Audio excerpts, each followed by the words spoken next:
মধু তো আমরা কম বেশি স্কিনে অ্যাপ্লাই করেই থাকি, আর মধু যে স্কিনের জন্য কত ভালো সেটা আশা করি বলে বোঝাতে হবে না। তা আজকে যে ফেস প্যাকটা আমি শেয়ার করছি সেটা কিন্তু দুর্দান্ত, আর লাগবে মাত্র দুটো ইনগ্রিডিয়েন্ট। তার জন্য লাগবে মধু আর অ্যালোভেরা জেল। দুটোকে ভালো করে মিশিয়ে নিন আর তারপরে মুখে অ্যাপ্লাই করুন।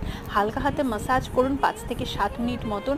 আর এটা এত দুর্দান্ত, স্কিনকে যেমন ব্রাইট করতে সাহায্য করে তেমন ব্রণর সমস্যা কমায়, প্লাস যাদের প্রচণ্ড মানে ড্রাই স্কিন তাদের দুর্দান্ত হতে চলেছে। আর এরপরে হচ্ছে এটা কিন্তু স্কিনকে ব্রাইট করে আর ইনস্ট্যান্ট কিন্তু স্কিনে একটা গ্লো এনে দেয়। 5 মিনিটে ত্বকের উজ্জ্বলতা বৃদ্ধি করতে চাইলে এই ফেস প্যাকটা একবার অবশ্যই ট্রাই করে দেখুন। তো হালকা হাতে ভালো করে মাসাজ করে নিয়েছি, আমি কিন্তু গলাতেও অ্যাপ্লাই করে নিয়েছি। তো 5 থেকে 7 মিনিট মতন ভালো করে মাসাজ করার পর তারপরে ওয়াইপসের সাহায্যে ক্লিন করে নেবেন। আর এই যে দেখুন স্কিনটা কী যে ভালো লাগবে, আপনারা যখন এটা ব্যবহার করবেন দেখবেন এত বেশি গ্লো করছে স্কিনটা, এত বেশি ব্রাইট লাগবে, এটা কিন্তু দুর্দান্ত। তো ভিডিওটা ভালো লাগলে একটা লাইক করে দিও, চ্যানেলটাকে অবশ্যই সাবস্ক্রাইব করে দিও। দেখা হচ্ছে পরের ভিডিওতে। সকলে ভালো থেকো, সুস্থ থেকো, টাটা।